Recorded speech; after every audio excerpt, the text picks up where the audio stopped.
कृष्णाला 16,108 बायका. एकदा काय होतं, देवकी यशोदा येतात भेटीला आणि प्रत्येक बायकोची ओळख करून देताना कृष्ण म्हणत होता, ही पेढ्यासारखी, ही रसगुल्ल्यासारखी, ही लाडूसारखी, ही याच्यासारखी, सगळ्या स्वीटचे नावं सांगायचं प्रत्येक बायकोची ओळख करून देताना. बरं, असं करता करता करता करता पट्टराण्यांपर्यंत तो आला.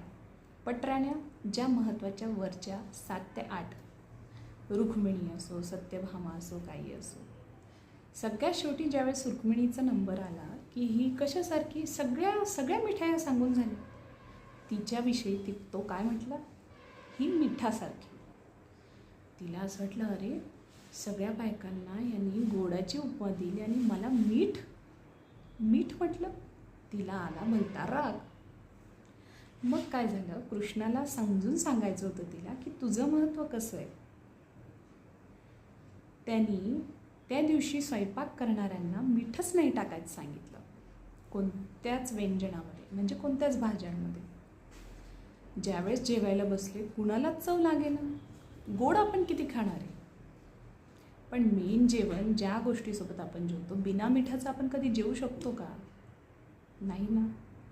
ज्यावेळेस पानांवर मीठ आणण्यात आलं, कृष्णाने सांगितलं की आता मीठ आणा, त्यावेळेस रुक्मिणीला कळालं, अरे हो, आपण भगवंताच्या लाईफमध्ये खूप महत्त्वाचं आहोत, मिठासारखं की ज्याच्याशिवाय पूर्णत्व येतच नाही.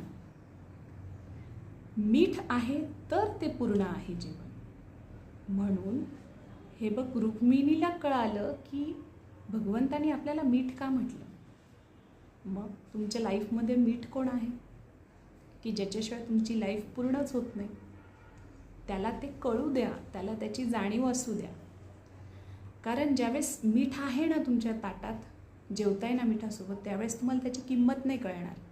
पण ज्यावेळी एखाद्या वेळेस भाजीमध्ये मीठ नसेल ना, त्यावेळेस तुम्हाला कळेल त्याची किंमत. म्हणून आपल्या माणसांची किंमत कधी कळून घ्यायची, जोपर्यंत ते आहेत तोपर्यंत, गेल्यावर नाही. म्हणून आणि आपल्या माणसांना समजून घ्या, उमजून घ्या, त्यांना दाखवा की तुम्हाला त्यांची जाणीव आहे, त्यांची इम्पॉर्टन्स आहे तुम्हाला. ती फिलिंग त्यांना पण समजू द्या.